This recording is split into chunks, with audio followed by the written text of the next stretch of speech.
Hello, everybody. Welcome to the Positive Pessimist Podcast. It's Wrestling Wednesday. My guest today is Nathan Tomasello.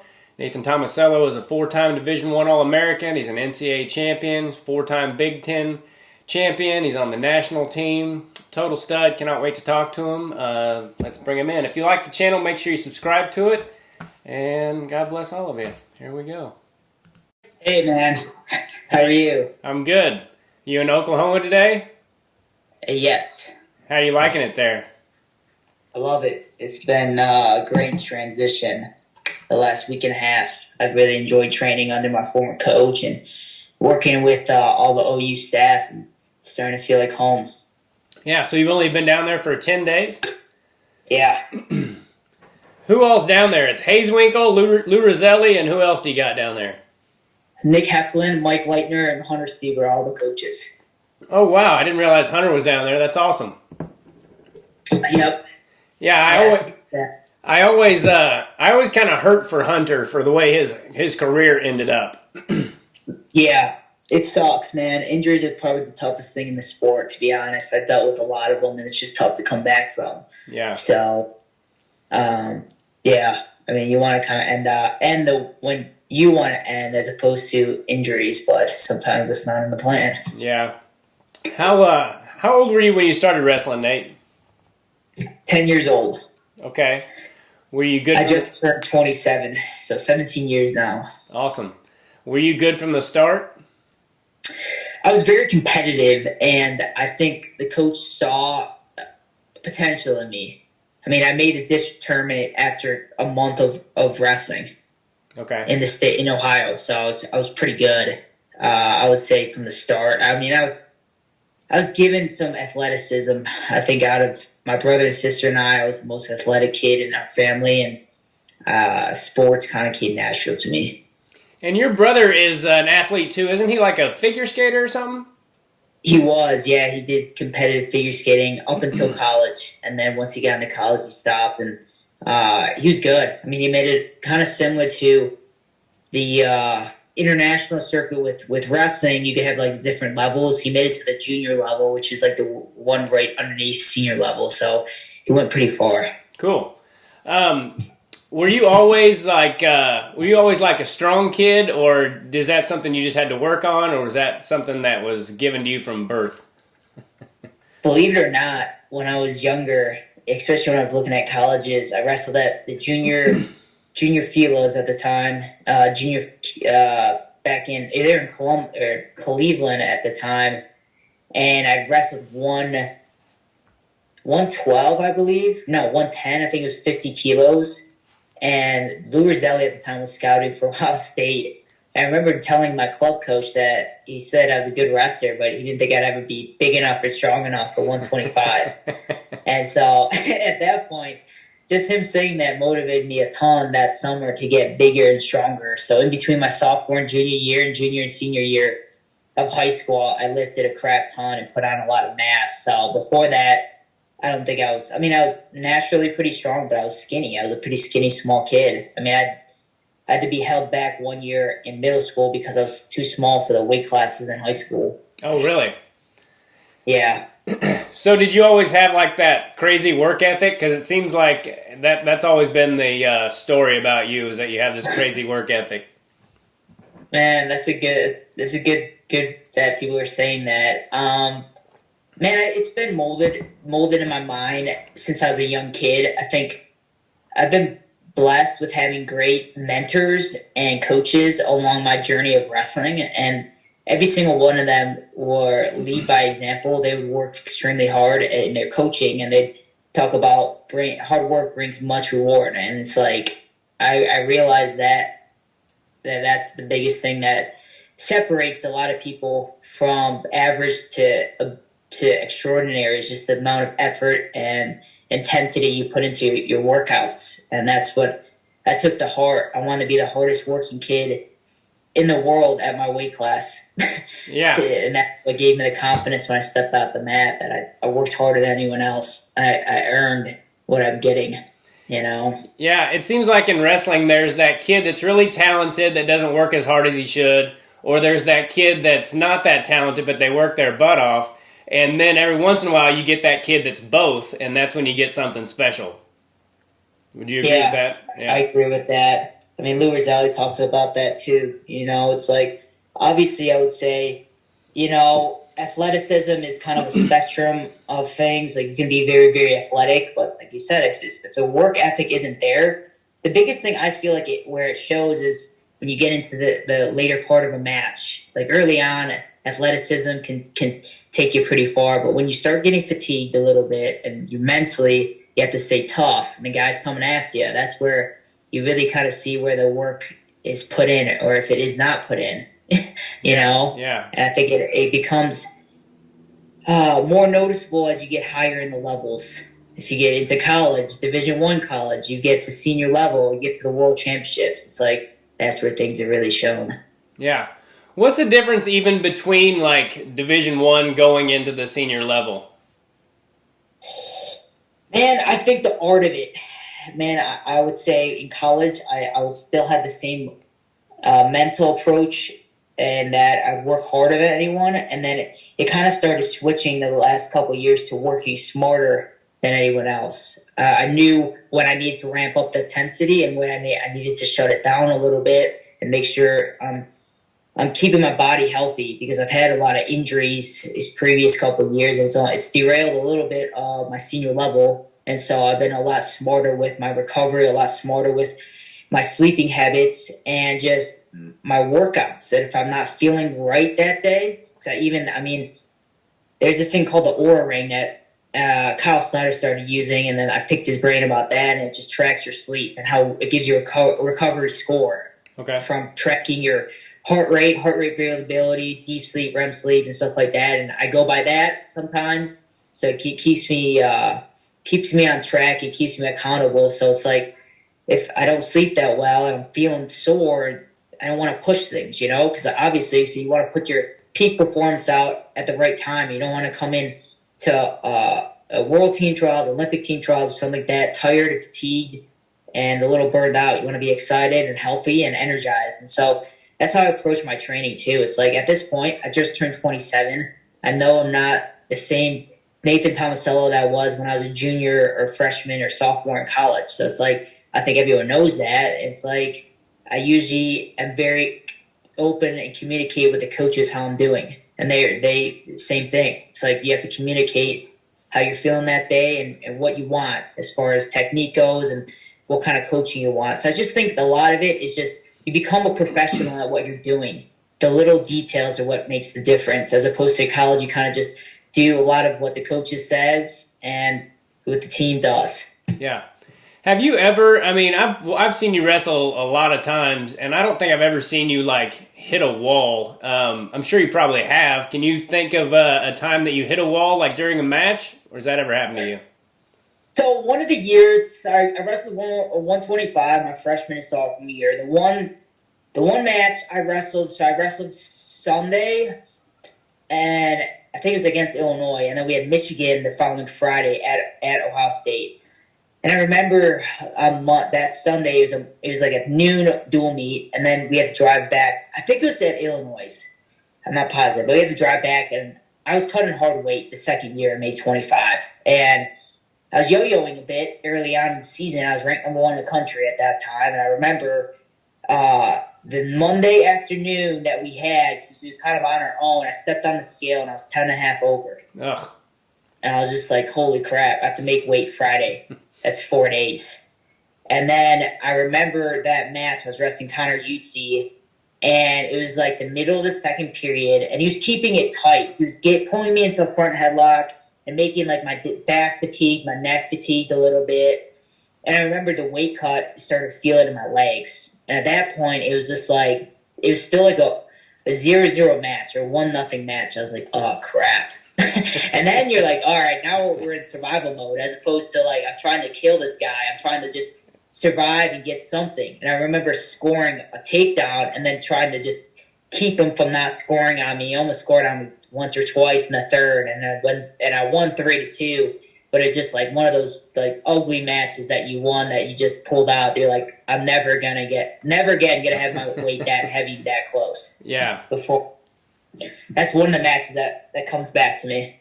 So then Plus, the crazy thing is, in the old facility, the old place we competed at St. John, they didn't have any AC, and the heating unit sucked. So it's literally they had this dry air in it, and so you literally would like dry heave when your lungs got tired. So I remember that feeling as well, where it's like your lungs were burning at that point, which that's the worst feeling too. Yeah. Like you're dry heaving. Yeah, so you never got to wrestle in that facility, did you? I never wrestled a new one, no. Okay. He just built it after I graduated, so I was kind of jealous a little bit.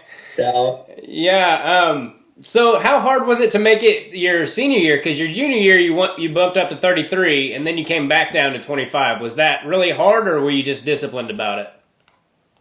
Man, it was a little bit of both, to be honest. So I remember getting approached by Tom, Ron, and Terrell a couple days after the national tournament, and they were asking what my thoughts were about the following year. And I knew at that point with our team, and because Luke was a freshman at the time, and he bumped up to 41 when I went to 33, because I think he was expecting to go 33. But I just told him at the beginning of the season, I'm like, look, man, I'm seriously considering going 133 with how tough it was my sophomore year. And so I made that decision. And then he actually was redshirting.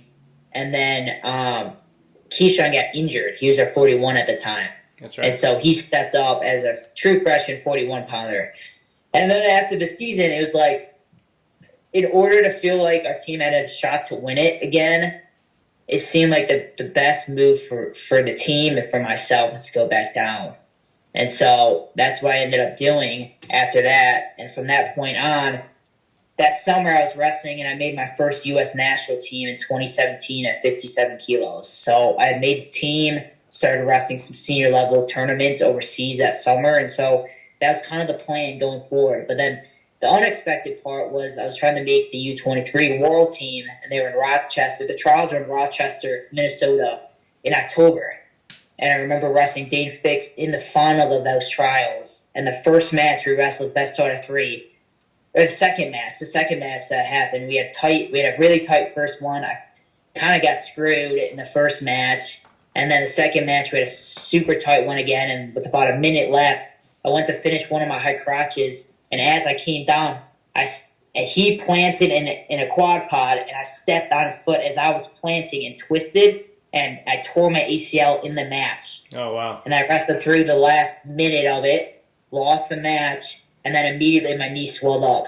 And then I didn't know what to expect. I get back, and then the doctor's like, yeah, you tore your ACL. And I was like, holy shit. Like, now it's like, what do I do? Yeah. So, and then it's like, they told me I either could rehab it and see how it go, or try to get a medical red shirt, but at least at the time, it said it was not a good probability. And so I decided to rehab as much as I could, and I came back at the beginning of January. And so I cut the season in half, which kind of helped. I didn't have to make the weight as much as opposed to starting in November. Yeah. But even that, it was one of the toughest weight cuts because I couldn't do some stuff, my knee. Yeah. Like, you lose the most weight when you're wrestling hard, and I couldn't wrestle that hard that year. Same thing when you run. You lose a lot of weight when you run. I couldn't run. So it's just like I had to make a lot of adjustments that senior year. Yeah, I bet. Going back to your high school career, I noticed I was watching some stuff last night. I watched your state finals match, your fourth, and I noticed that it said something like you won like 160 matches in a row. So you started out your freshman year, I don't know what your record was, but like 17, 18, and 5 or something. So you had lost 5 of your first 23 matches, which is still a great record for a freshman especially, but then to rattle off 160 straight, did something click for you, like at a certain point in your freshman year? Man, those first couple of losses I had were against some of the top guys in the country in high school, which was kind of cool. You know, it wasn't like I was losing the slouches. Like, I lost at the Ironman. I took fourth. I lost to one of the top guys from Blair at the time. I lost him twice in that tournament in the quarterfinals for third and fourth. And I lost to Dean Howe twice from St. Edwards at the time. I wrestled him in the dual meet at the beginning of the year, and then at the MIT finals, which those were the 2 losses. And then I lost to Ryan Taylor from St. Pierce Graham, who also is a 3-time state champ from there, the powerhouse from that. So it's like at that point, I was like, man, like it's like I'm really close to being one of the top guys in the country. And I just been taking some, and all those matches were tight too. It's not like I lost by like tech falls and major decisions. It was like 5-4 3-point matches. So I'm like, I know I'm good enough. And then it's like I won the Top Gun, which was at the time was considered one of the bigger tournaments. And then it was just like, after that point, I just started. It kind of was like the same thing my freshman year. It was not the same, but it was just like I lost 4 matches my freshman year in college. And then, like, I started getting on a roll in the Big Ten Conference dual meets. And then I won, like, 18 straight before I won the national championship in my freshman year. And it was just like, I just think it's a snowball effect, man. You have 1 or 2 big wins, and then you start figuring out your system and the rhythm and timing comes around, and then you have confidence. You have confidence in yourself. And then I think that's what people sometimes don't understand when they just look at wrestling. They look at wrestling and they're like, man, like this guy's talented. Why isn't he winning everything? But it's like a lot of it people don't realize is like the mental part of it, you know?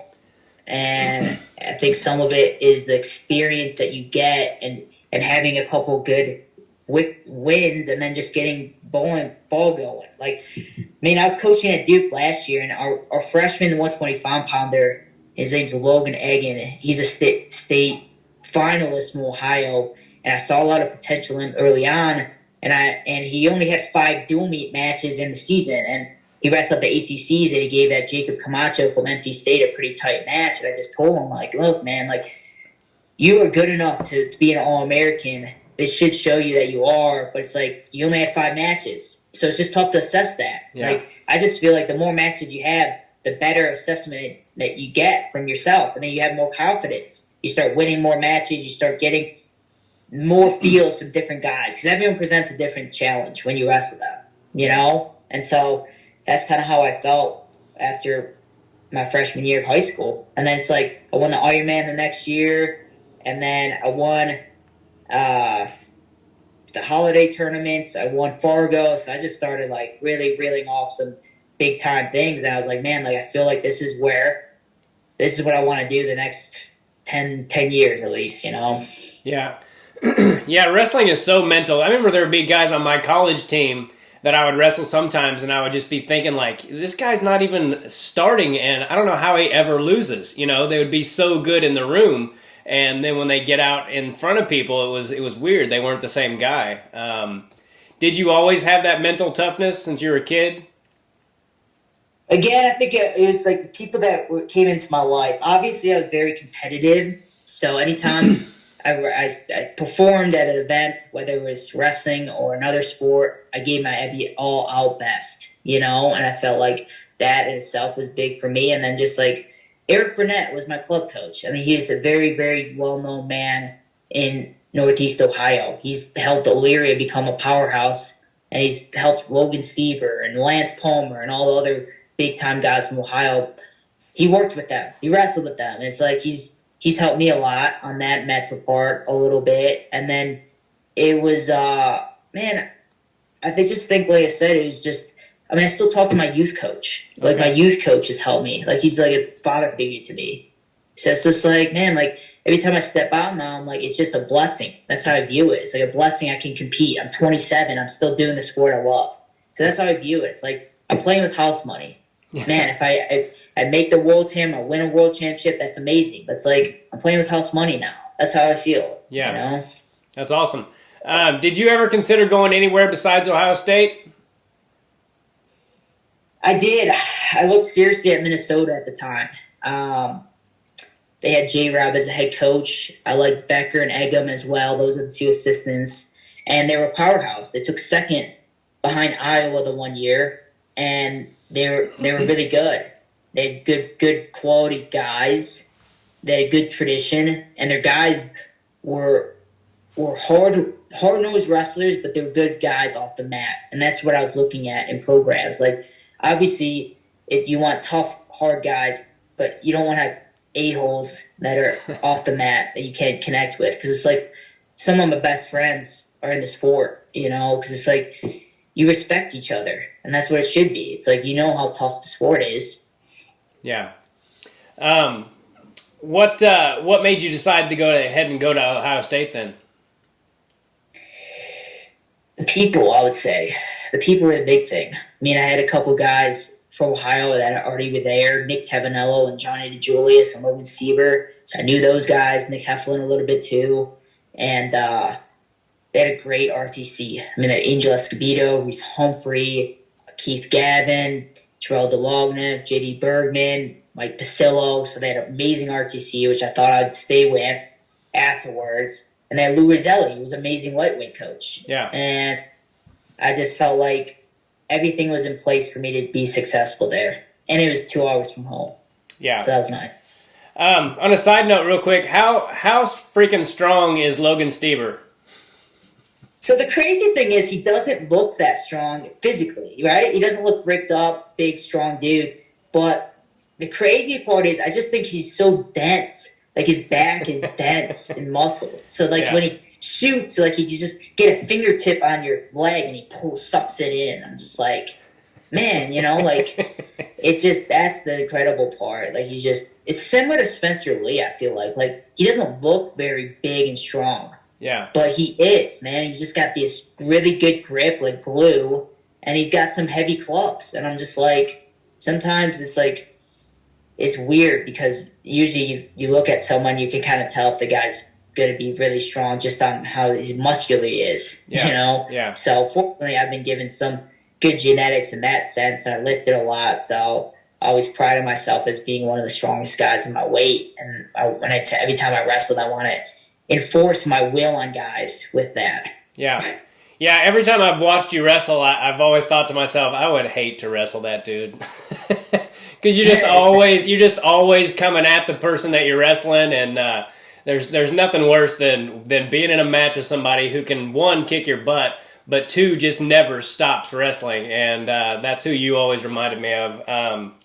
I love Tom Ryan. He's one of my favorite people in the world. I just read his book, Chosen Suffering. I read it a couple months ago, actually, but what kind of coach is he?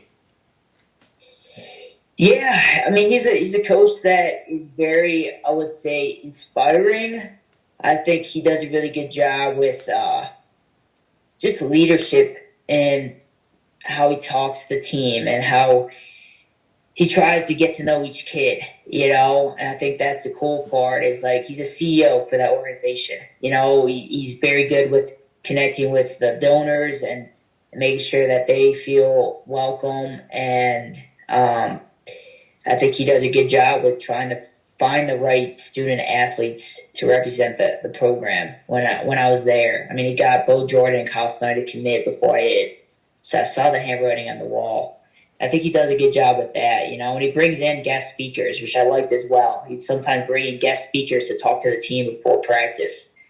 Like, I thought that was really cool too, because it's like you see people from different parts of the world, different walks of life, and they can share about their experiences. And if you can get anything out of it, it's good. And he brought in a guy to just talk to the team once every month about leadership. So it's like things off the mat, besides wrestling. I think he did a good job of. Yeah. Your freshman year, you were an NCAA champion, but you had a redshirt year that you went undefeated. Was there any kind of learning curve, or did you come in able to compete right away? So Nick Roberts was going to be the starter at the time when I redshirted, and we actually wrestled off, and I beat him. And at the time, I wanted to start. I was like, Tom, I want to wrestle this year. But I think it was a patience thing, because obviously 25 was loaded that year, and he told me, he's like, look, if you redshirt, Kyle's going to be coming in, Bo was going to redshirt as well, Hunter Stever's redshirting. We're going to have an amazing team, and you'll have a year of experience at high Division I tournaments before you actually compete. And so I ended up going to, like, the Michigan State Open and other big ones like the Edinburgh Open. So I had quality competition. Plus, I wrestled and tried to make the junior team that summer. So it kind of worked out good that a couple people were redshirting too. So it wasn't just like me doing that. But like I said, I just think it's a learning thing. You're either for me, I tell the athletes at Duke, I tell the athletes at OU, you're either winning or you're learning. There's nothing besides that. Like, obviously, you want to win everything, but when people lose, I would say no one goes undefeated in this sport. Something's gonna happen. It's just so tough to do that, and so you're always learning from mistakes and making corrections, and it's an art. And that's why I feel like I've stayed in it for so long. It's like you're always learning. Yeah. And I translate that to life. You're always learning. The moment you stop learning is the moment you stop growing. Yeah. What kind of a teammate was Kyle Snyder? He was a guy that led by his actions and led by his words. I mean, he did a good job of both. I would say when I was younger, I was not the most verbal guy. I was very shy and introverted, so I've grown a lot in that aspect over the years, but he was a guy that would call people out and not be afraid of that. Even as a freshman, he would call like seniors out, and that was pretty incredible to see. It's like you're a freshman and you're calling out seniors that have been in the program for 4 or 5 years, you know? And then he trained like an animal as a heavyweight guy. You don't see that very often. Yeah. So it was pretty inspiring. Plus, he lived a very disciplined life. And I lived with him for 4 years. Oh, you did? Yeah. Okay. So I was like seeing what he did on and off the mat, like he ate healthy. He went to bed around 9, 10 o'clock every night. He didn't drink. He didn't go out. It's like he did what you needed to, Yeah. I remember Coach Ryan, we had lunch at the Olympic trials in 2016, and he said trying to get him practice partners was like feeding an orca whale. Yeah. Because he would beat, because he would figure these guys out, and he could just, after he figured you out, he could just beat the crap out of you. So they had to just trying to get fresh practice partners for him all the time was just like trying to have an orca whale fed. I thought that was really funny. It's true. I mean, it's like, talk about competitive. I mean, it's like the guys at the top, they're very talented, but they're also very competitive, and that's how you get there. It's like he didn't want to lose ever. And anytime he did, he'd make corrections. Yeah. Immediately. He would ask the coach, like, what can I get better at? What can I work on? He would self-assess a lot, Yeah. Yeah, you had a great freshman year. I mean, not only did you win the NCAA tournament, but it was fun to watch your progression throughout that year. You took a couple of losses, but I think you beat everyone that beat you before NCAAs. Yeah, that was the part. My buddy texted me 2 stats that stood out that I looked back at, and I'm very thankful for and grateful for. Is one. The last day, that Saturday, I guess I was the only wrestler that has gone 7-0. I won the national championship and came back and took third every single year after that. So I was the only one that ever do that in the history. So my buddy texted me that. And then the second one was any person I lost to in college, I wrestled again and I beat them. Which that was pretty cool. Like, no one can say they beat me and I never got a chance to beat them. So it's like I felt like every time I wrestled someone and got my hands on someone, it helped me more than that. Yeah, I feel like I do a good job of assessing guys and knowing the little details of how to beat them. And it's like if I've wrestled you once, I feel like I'd rather wrestle you again because I feel like I'll do better if we wrestle a second time. Yeah. And I remember, I think you lost to, I think it was Dylan Peters at Vegas or something. Was that right? Yeah, he called me a cow catcher. I was winning the match 5-0, and I got a little crazy, and he caught me with a knee pick to a cow catcher. That was freaking tough. Yeah, I remember that, but I also remember thinking he's never going to lose to him again. That's not going to happen again. That's what I remember thinking anyway. Yeah, I liked when I wrestled him my sophomore year at Nationals. I wanted to take it to him bad, and I kind of did. I won by a major decision. Okay. So, yeah. What do you remember most about your national title? I personally remember that semis with Alan Waters. That was a great freaking match. That was pretty incredible, man. It's like, obviously I got beat by him early in the year, and he's the number one guy, never lost a match that year, expected to win it. He beat everyone at the time, and it was just like, that was the match where I felt like it was something that I felt like was fate, like not where like I just felt confident. Like I knew I could beat him we had a good game plan with talking with Lou before the match, and I just felt like I was in my rhythm, I was in the zone, I was in flow right at that point. I was like, look, let's see if we can beat him on our feet. That was the goal. It's like he knew he was a very solid top wrestler, but I was like, look, I'm the best wrestler on my feet, and I'm going to prove that. And so it took me a bit to get past his defense, but then it's like the last period, I got 2 takedowns, and of course it came at dramatic fashion. The second one where I scored with like 2 seconds left, so that was pretty amazing. But I think the best part was the euphoric feeling afterwards, being at the hotel with all my family and support system there when we're winning the national championship, holding the national trophy with the team, making speeches and thanking all the people and thanking my loved ones for going there. It just brought me so much closer to my family, I felt like, and just the love that I felt, It's just like at that point, you're doing it so much for people around you and for God that it just looks like it keeps you focused and motivated. Like this sport is tough to do on your own. So it's like when you knew that so many people were there helping you along your journey, it's just that moment I can remember like it's yesterday. It's 6 years later, It's like one of the greatest moments of my life so far. Yeah. That was your freshman year was the year you guys won the team title? Yes. Okay. And then you guys got what, second the rest of the time you were there? Second, third, and second. Okay. Yeah, that year, the year that you guys lost when Miles lost to Bo in the finals, that was like the best team that didn't win an NCAA title. Is that the year also that you guys had that great duel against Penn State? Your senior year? I think you guys, did you lose that duel? Yes. Yeah, but I know you lost the duel, but for my money, it was the best wrestling duel I've ever seen in my life. I mean, from top to bottom, it was just a great freaking duel. And I was kind of surprised that the team lost that year, but it was a great freaking duel. And the NCAA tournament was probably the best team title I've ever seen, too. And I jumped out of my seat, dude, when Miles I think he took Bo to his back, right? And then he got rolled through and pinned, but... yeah, I thought that was the end of it. I thought right there that you guys are going to win that. But so I know it sucks that you guys ultimately lost, but it was the best in terms of team title that I've ever got to witness.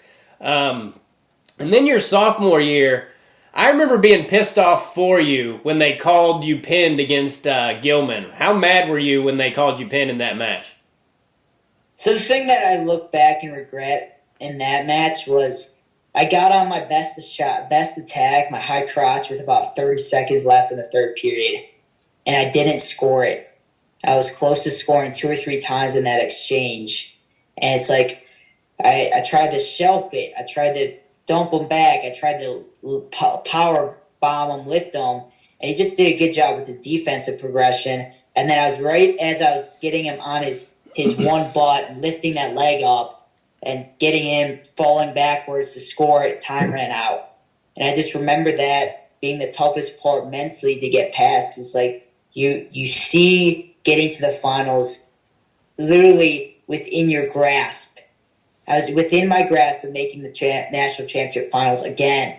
Yeah. And I literally had a second more and I would have probably got there. And then it's like you're trying to reset your mind to get ready for the overtime period as the returning national champ. And I remember just having a tough time. It's like one of those, it's so much mental. It's like having short-term memory. And I tell that to my Duke wrestlers when I was there. It's like you can't control sometimes what happens in a match, but you got to have such short-term memory in the match and then right after the match. Even if you lose, coming back the next match and wrestling a better match. And it's the same thing in the match. You give up a takedown that you don't expect. You give up a weird scramble and you get caught on your back or something. It's a short-term memory. You forget about it. You move to the next progression.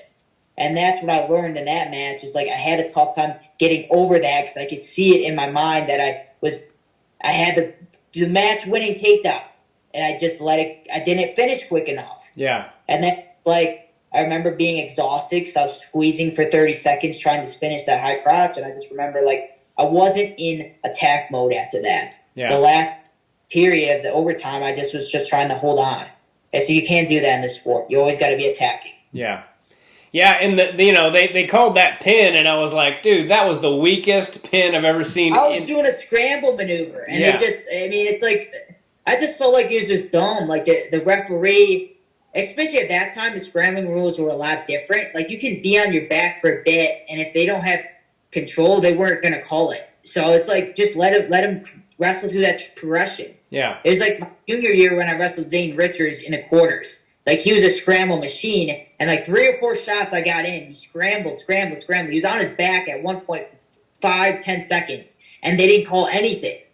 And I remember that match being a 3-1 match, and I was just like, holy crap. Like, I must have had 7 attacks on him and scored once. Yeah. You know? Yeah. So it's just like, let the wrestling progress. I just feel like referees sometimes interfere too much with matches. And it's just like, let the better wrestler win. Don't interfere with the wrestling. Yeah.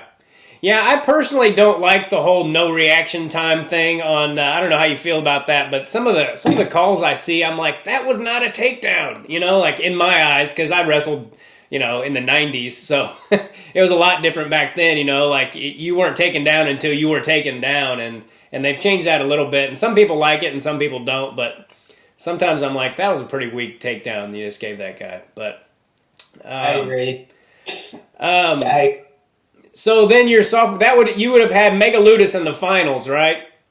Yes. And you never lost twice that year, and I've never lost to him. Yeah. I wrestled the conference dual meet, and then I wrestled him at the conference finals. I beat him there twice, and then we wrestled again at the Olympic trials, and I beat him there. So I was just like, it was tough to watch in the stands, have him win that national championship, because I'm like, look, I beat you 3 times, you know, and you win the national championship. But sometimes that's how things go, and it's just tough. Because honestly, I think Nico's a good dude. You know, I follow him on social media.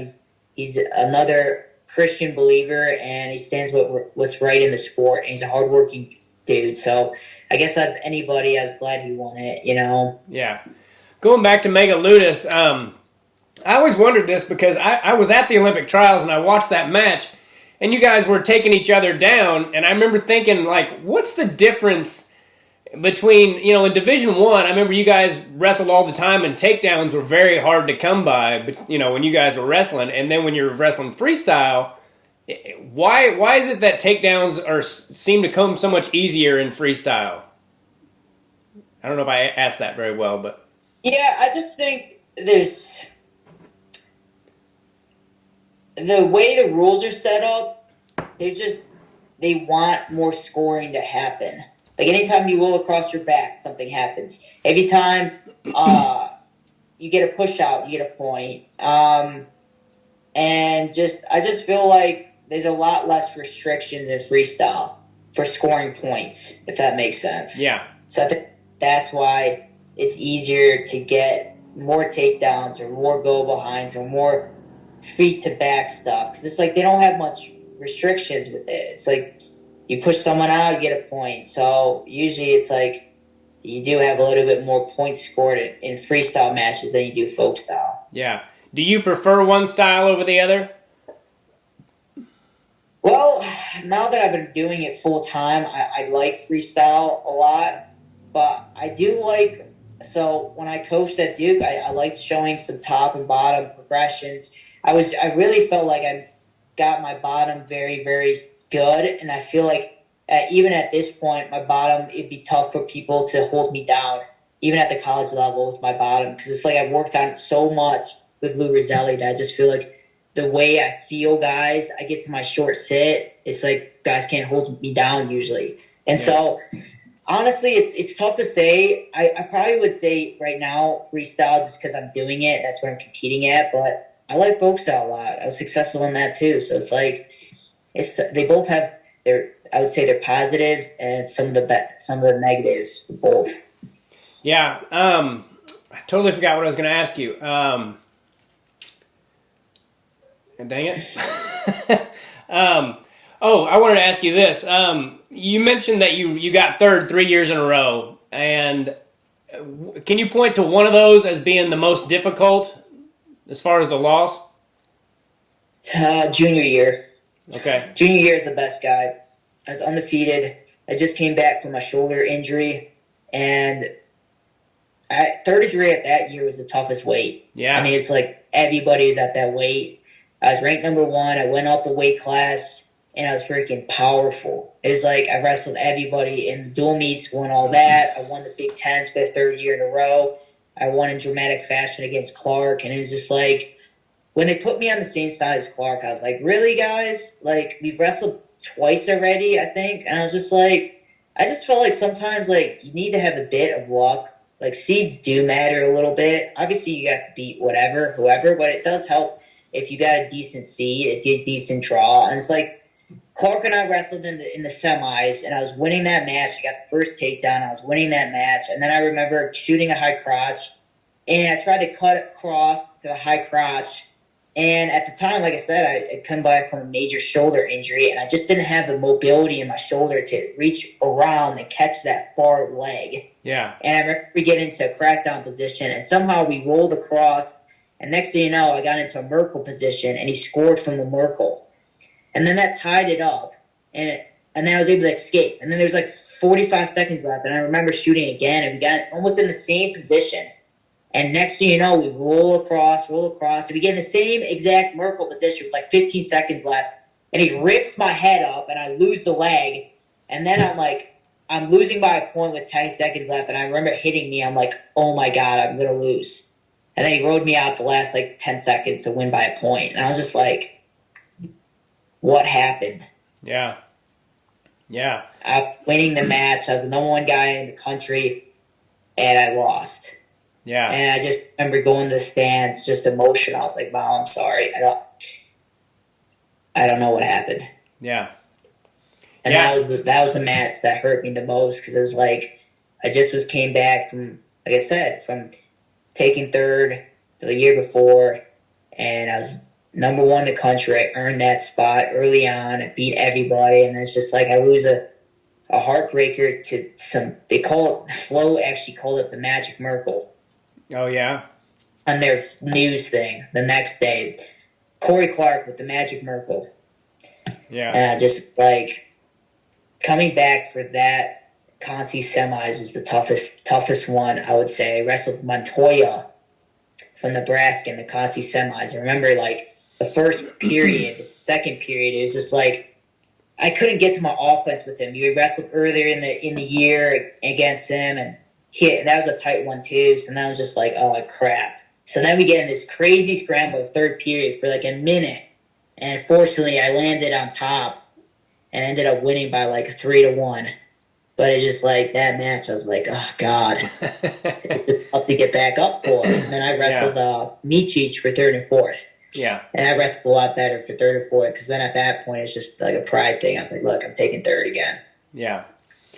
Yeah, that was a great match with Clark, and it's hard to beat somebody, that good 3 times in a row too, it's like I don't know, kind of a mental thing. Who would you say, and you wrestled a lot of studs in college, who would you say was your toughest competition? Man, my matchups with Gilman were always tough, because he's a strong wrestler, and he's longer than me. So anytime you get in hand fights, he worked with Tom and Terry Brand, so it would be tough to get past that head his hands. Anytime we get into tie-ups, he squeezed me tight, and I just couldn't, loosen up his grip sometimes to get, my elbow passes or my posts or my, inside tie to pulls. And so I remember wrestling him a couple times, and it was just tough to get my offense going with him. He was very good with his defense, his hand and hands progression. So I remember him being a very tough opponent. And then obviously Spencer Lee my senior year. We wrestled 3 times with Spencer that year, and I went 1-2 against him in that year. And I just remember him being a tough opponent because he was so good on top. Yeah. So then I just I couldn't take bottom with him after the first time we wrestled. I just felt like he was one of the only guys where I just felt like I wasn't confident enough to get out from him on bottom, or at least expend so much energy trying to get on bottom that wasn't worth it. Yeah. What is it about him that's so tough on top? What is it? Just his grip strength, or what's the deal with him? He's so good at just his feel on top. He's so good at staying in the pocket and putting the right amount of pressure on your back, where he doesn't feel like he's working that much, but he is, and it fatigues you. It's tough. It's tough to say. It's like Logan was the same way. I just felt like he just had such a good feel on top. That's like he just knew every progression. He knew exactly what you're going to do to get out from bottom, and then anything he would have a counter to, and then he gets his armbar series. Yeah. And same thing with Spencer. He gets his tilt series or armbar and a half, and it's just like he was over. You know? Yeah. For 2 questions. When are the World Team Trials, and what's it going to take for you to make that World Team? So the trials is this September, like the first week of September, like the 3rd and 5th or something like that. Okay. So that's like 4 months away. So I'm going to Poland next month with Team USA. So that would be a very, very good test because it's like Russia's sending their number 1 guys. I think there are a couple other countries are. I mean, it's a ranking tournament. So I'm literally going to have some of the top guys in the world at my weight. And so it'll be a lot of fun to see where I'm at in that sense, and then make a lot of adjustments 2 months after that for the World Team Trials. And then again, it's like I'm trying to figure out, I'm still not quite sure, because it's like if Gilman medals at the Olympics, he'll automatically have the spot at the World Team Trials. Okay. It won't even be contested. That's right now the rules. Okay. So it's like, then I would have to go up to 61, and I haven't competed at 61. So it's like I'm still trying to figure that out and talking to Lou about it. So I'm hanging around mid-130s right now. And so I think for me, the biggest thing is just getting to my offense and being relentless, knowing the progressions to get to my offense. And then when I get on top, turning guys. I've got a good gut wrench. We've been working on some different things. Train wrestling on top. So it's like I know some of these top guys on my feet it might be tight with, but when I get on top, it should be at least 1 or 2 turns. And then when I'm up by 4 or 6 points, no one's coming back on me. Yeah. Okay, well, cool. So Gilman, if he medals, already makes the world team. Is that what you said? Yes. That's That's exactly what they have on the rules right now. And I'm just like, really? That you can't even contest it if he medals? I mean, I'm just like, if he decides to go. Obviously, it's only like a month or 2 afterwards, so it's like that'd be a quick transition back to the world championships. But still, I'm just like, it seems kind of unfair a little bit. I'm like, obviously, like maybe have him abide to the finals. But at least that's what I read. It's like if he medals, because it's such a short turnaround, they're not even going to contest that weight. Yeah. Yeah, world team trials world team spots are so hard to come by. You think he would just go ahead and wrestle at the world, if you've got the spot and you don't even have to, beat all these American studs to make it. You would think he would probably just take it. So I hope for your guys' case that's not the deal. But so anyway, we'll see, I guess. Yeah, we'll see. Like, I'm not opposed to go 61. Obviously, I feel like I'd be strong enough for that weight. And I don't know who's going to go there, too, because it's like, obviously, I would say maybe Gross or Cologne will wrestle or Nation, but it's like, I feel like I could wrestle with those guys any day either, too. So it's like, that's why I'm just kind of going to see how things go this summer. Yeah. You're also a boxer, so that combined with your wrestling skills, would you ever consider MMA or any of that stuff? I know a lot of people ask me that. To be honest, probably not at this point in my career, in my life. I just feel like I love wrestling so much, and I love coaching it. Like, I think when I went to Duke, I just fell back in love with competing because I was coaching. Yeah. So it's just like, I told Lou that. I'm like, look, I don't know how many more years I'm going to compete, but it's like, obviously, if it's a year, if it's 3 years, it's like I would love to have a spot in your coaching lineup if there's a chance after that, because it's like I think that's the thing I would love to do after I'm done competing in wrestling, because it's like as much as I think I do well in MMA, I don't want to get injured anymore because I've had a lot of surgeries already. Plus, I just don't want to have any brain issues. Yeah, like I've had minimal amount of concussions, and it's like I want to be able to play with my kids and enjoy a family when I'm older. And I see some of these MMA guys and how beat up they get. And I'm just like, I just don't think it's worth it. Yeah.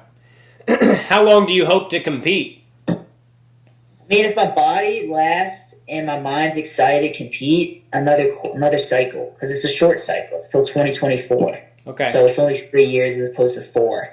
But obviously, a lot of things happen in 3 years. So right now I'm taking it year to year. Yeah. You have a really strong faith. Where does that, how important is that in your life, and where does that come from? Man, I feel like God's placed some great people in my life early when I was young. I've had a Bible mentor ever since I was a sophomore in high school, and my high school head coach is another guy that's been like a father figure to me. I talk to him once a week on the phone, shares scripture with me a lot. Same thing with my Bible mentor, who was my boxing coach at the time. So it's like that. Those people keep me accountable, and I just felt like going to CBCA in general was the start of my walk with Christ, and it was a thing that gives me a lot of, I would say, man, fire behind competing again, because it's like anytime I get a chance to compete and fight hard and then talk about Christ afterwards, it just gives me a platform, and that's the biggest thing. And it's just like, and then it's just like the amount of Christian people I've met through this journey, not only in the sport, but just out of it, it's just been amazing. It's like I've been placed in so many great people, and I'm just like thankful, and I think that's the biggest reason where I feel like my faith's been the number one. It's just like at the end of the day, the sport's going to end, but it's like what you have to lean back on is family, friends, and God, and trusting that He has the best plan for you in your life. And so I've been very blessed in that sense to have great people, great mentors, and it being very important because, like I said, it's like we're talking about eternity, and that's so big. I just feel like I don't understand when people just don't think about it, or like aren't, I guess, just up to really, man, like contemplate why we're here. Like I had that when I was younger, and I'm just like, look, at a certain point you got to think about it, like whether you're in your 20s or in your 80s, it's like, man, you don't know how much life you have down on the earth. And it's like, that's why I'm like, I just think it's so important for me to share, because it's like people look up to me as an amazing wrestler, but obviously I want people to look up to me as a man of faith, and that's the biggest thing that I'm hoping to do in my journey of wrestling.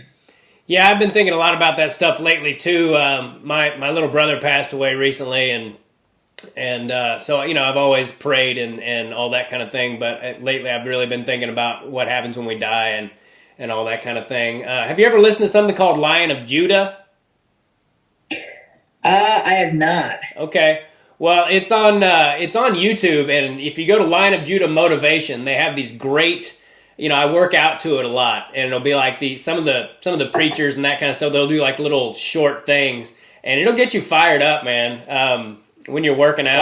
Lion of Judah. Yeah. Lion of Judah. Yeah. Podcast. It's not a podcast. It's more. There's all kinds of stuff that'll come up. But if you put in the line, what's that?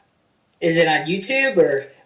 That's where I find it. Yeah, I don't know if you can find it anywhere else, but that's where I found it. I know you've got to go, so I'll let you get out of here. But I want to ask you a couple more questions. Is your brother's your twin, right? Yes, we're fraternal twin brother. Oh, fraternal twins. Okay.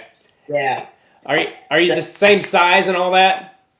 Believe it or not, we're not. Okay. He's 5 inches taller than me, and he's kind of short. He's not short. I'm shorter than him. I'm 5'3". He's 5'8", and he's more. I would say I'm short and stocky. He's more tall and like thinner. He doesn't have a lot of muscle like I do. Okay. So, and our facial features are a little bit different too. I've got a more oval face. He's got a more round face. Okay. So, yeah, we're different in a lot of ways. He actually graduating from law school this coming weekend, so I'm going back up to celebrate with him. Awesome. So, yeah. Sorry about that. I remember I think it was your freshman year, you're doing some interview, and they're like, how are you guys different or whatever? And you're like, he likes talking to people. It made me laugh, dude. It was funny. Yeah, he's the social butterfly. I mean, he's he's very good with talking to people. Like I said, I've gotten a lot better at it over the years, but I was so introverted when I was younger. It just makes me laugh. Yeah. Like some of my buddies will joke about that sometimes. I'm like, I know, it's bad. So, yeah, somebody told me that when you were a kid, like you wouldn't hardly talk to anybody, and like you always wore your headgear, and you were just all about business. Yeah. It was bad headgear. I mean, my mom wanted me to wear it all the time, and so I wanted my ears to be as good as possible. I didn't talk to anybody. I wore my headgear all the time. I was like a little pit bull, they called me. Yeah, it's been kind of cool to watch that transition from you going to this more quiet and all that to now you seem like you are a lot more comfortable in those kind of situations. The last thing I'll ask you is what's the best thing that wrestling has taught you? Man, I just let me word it right. I would say discipline in all areas of life. I read a lot about in Proverbs, it talks about discipline, and I just feel like it's similar in every other area of your life. Like with wrestling, like you have to watch your weight. You have to watch what you eat. You have to watch how you when you go to sleep, so you can recover. You can't drink much because you're not going to wrestle that well. Like you have to be disciplined with your studies in order to compete in college, and just the amount of discipline in your life is translatable to everything else. I feel like, like that's where I feel like I've learned a lot from wrestling. It's like I try to keep everything very clean in my house because everything in order is good. It's the same thing with your practice. It's like you need to have a good structured routine so everything's in order. And it's just like same thing with, I would say, everything else, like I think Lou's similar in that sense. Like he's very, very structured, and like I think that gets to you. You become an elite level person when you live a very disciplined life. Yeah. And that's what I feel like wrestling's taught me. Cool. Yeah, it's funny when I go out of town to do my shows, my hotel room, I feel much better and less anxious about my show if my hotel room's clean before I leave, And it shouldn't matter. I'm not even there, but something about that act of it just kind of organizes everything in my mind. Yeah. Yeah. I feel that, man. Yeah. Is there anything else you want to say before we get out of here? No, I've enjoyed kind of connecting with you, talking about my wrestling career, and you've had great questions. So, thanks for having me on. It's been a lot of fun. Cool, man. Well, I really appreciate it, Nate. It's been, I've always enjoyed watching you, and now that I've been doing these this whole year, and it's really cool to be able to talk to people that I admire from afar and be like, that dude's a freaking stud, And it was really fun to watch your career, and I'll be pulling for you the rest of your career, and so I really appreciate you taking the time to do this. Thanks, Tim. It means a lot. You bet, buddy. I'll let you know when it's up. It'll probably be next week, and you can share it and all that if you don't mind. Yeah, man, definitely. Cool, that bro. Sounds great. All right, give Lou Roselli my best and tell him I'll probably hit him up one of these days about being on here. I will. He and I had some good conversations at when I did those RTC things for you guys. Great dude. Yeah, he is. He's great. I will let him know. Thanks, man. All right, brother. God bless you. See you later. Thanks. You too. Bye-bye. All right, everybody. Nathan Tomasello, total stud. Guy is a freaking beast, man. It was sad for me when his career was over at Ohio State because it was always so much fun to watch him wrestle. And I will be pulling for him the rest of his career. I hope that he makes a World and Olympic team. Be great to see him represent USA, Team USA. And as always, go to makingithappen.com, MACAN, ithappen.com. Help out little Bo Macon. And make sure you subscribe to the channel. I would appreciate that. And I believe that's it. God bless all of you. Thanks so much for tuning in, and take care. Bye. Do us both a favor and click on that subscribe button.